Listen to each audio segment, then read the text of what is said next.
This is class 10 CBSE Civics Chapter 2 Federalism Part 2.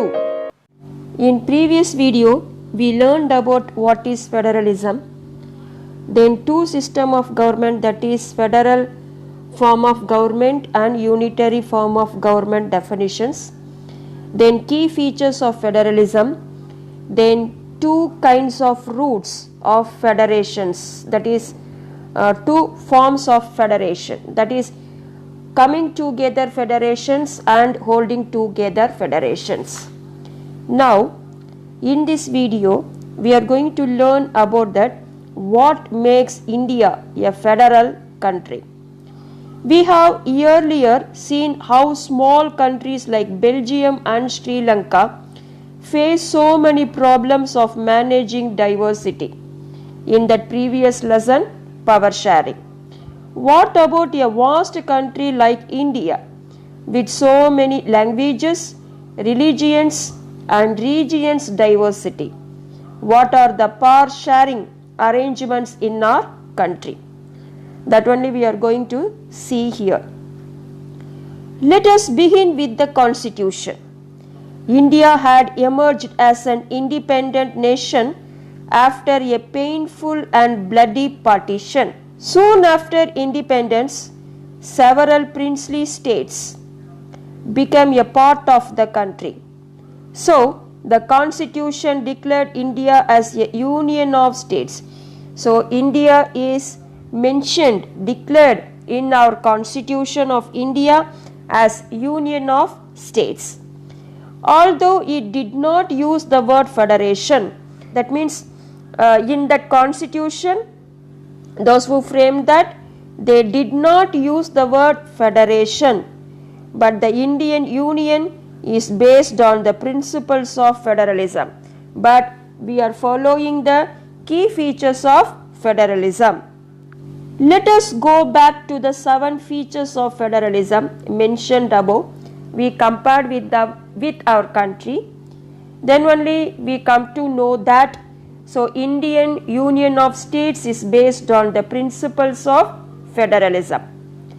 We can see that all these features apply to the provisions of the Indian Constitution. The Constitution originally provided for a 2-tier system of government. That is the first key point of that federalism. They mention 2 or more levels of tiers of government.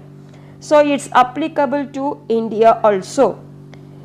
The union government, or what we call the central government, representing Union of India, that is central government, and the state governments. Later, a 3rd tier of federalism, that is 2 level of federalism, central government and state government.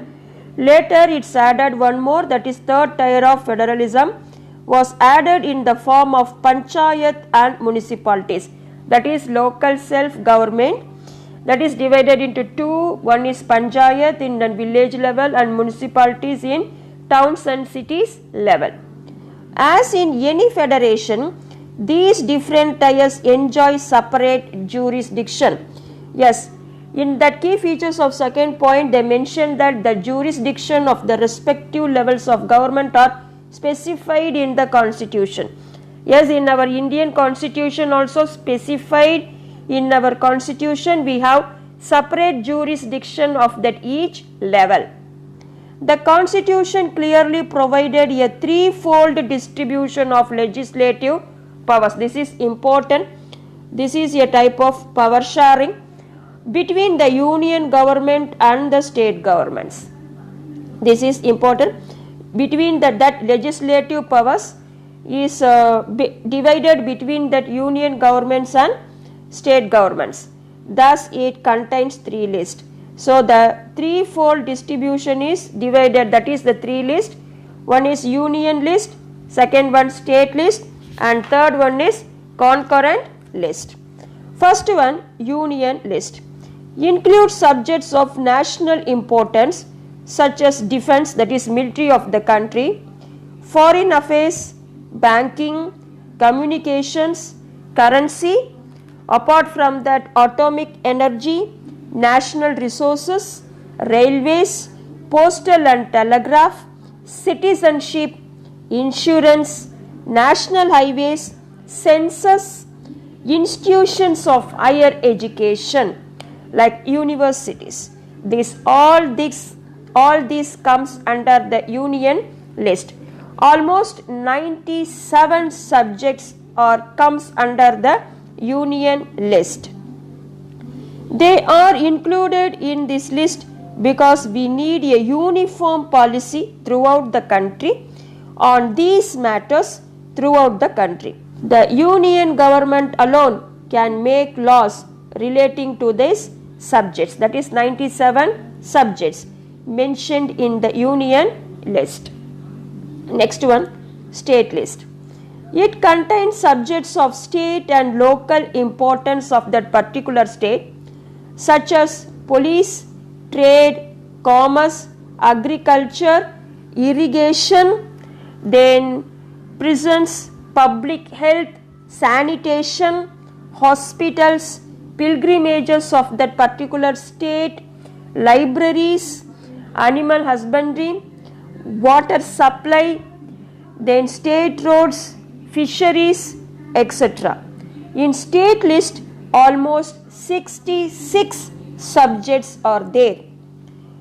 The state governments alone can make laws relating to this 66 subjects mentioned in the state list. Then third one is concurrent list.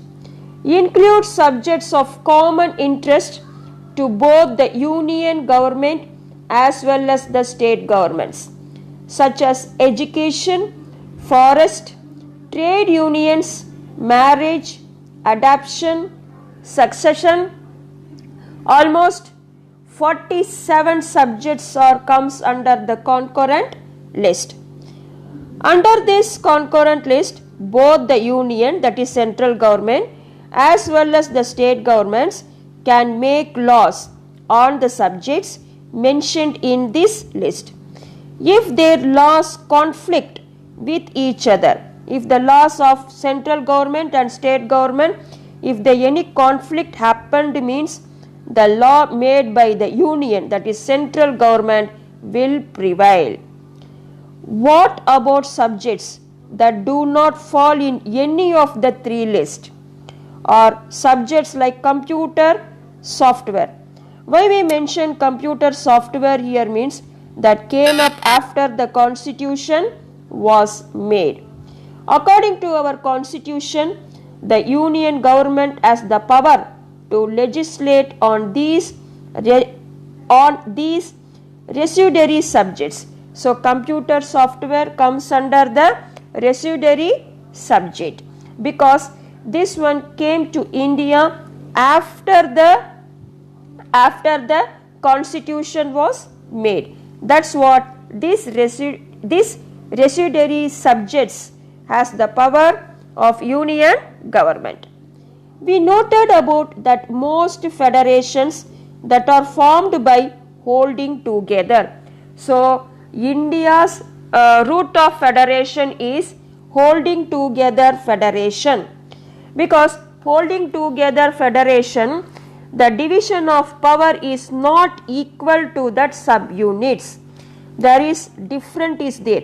In coming together, all the constituent states, that is all the subunits, usually have equal power, but holding together the subunits, that is constituent units of this federation, the powers are unequal among the one state to another. According to this, do not give equal power to its constituent units. Thus, all states in the Indian Union do not have identical powers. There is no specified powers. Okay. Some states enjoy a special status, that is Jammu and Kashmir has its own constitution. Many provisions of the Indian constitution are not applicable. So Indian constitution are not applicable to the Jammu and Kashmir. Jammu and Kashmir has its own constitution without the approval of the state assembly. Here Jammu and Kashmir state assembly. Indians who are not permanent residents of this state cannot buy land or house here. So this special status only known as Article 370, but it has been removed on 5th August 2019. Now that government of India revoked the status of Jammu and Kashmir, that is the special status. Revoked means officially cancel the special status of Jammu and Kashmir. Now Jammu and Kashmir lost that status of the state and it's turned into union territory. Jammu and Kashmir divided into two. One is Jammu and Kashmir, another one is Ladakh. So at present we have 28 states and 9 union territories. Similar special provisions exist of some other states of India as well, like in northeastern states, some of the areas we have some special status for that. There are some units of the Indian Union which enjoy very little power. Here they are mentioned about that UT. UT means Union Territories. These are areas which are too small to become an independent state, but which could not be merged with any of the existing states. They could not merge with that existing states. They are all considered as a separate, and also it is too small, so it's not become the independent state. That's what in India it's considered as a union territories, but this union territories under the control or managed by the central government. These areas like Chandigarh, Lakshadweep, capital city of Delhi, almost we have 9 union territories at present, are called union territories. These territories do not have the powers of the state.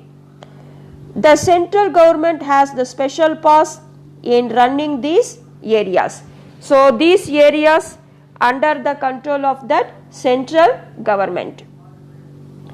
This sharing of power between the union government and the state governments is basic to the structure of the constitution. So the sharing of the power based on the constitution only. It is not easy to make changes to this power sharing arrangement. So it is prescribed or structured in the constitution, the sharing of powers between the central government and the state government. So it is not easy to change that one. The parliament cannot on its own change this arrangement. If any change to it has to be first passed both the houses of parliament. So both the houses means here Lok Sabha and Rajya Sabha with at least 2/3 of the majority. 2/3 of majority of votes, if they passed, they can amend or change that constitution. Then it has to be ratified by the legislatures of at least half of the total states. The judiciary plays an important role in overseeing the implementation of the constitutional provisions and procedures.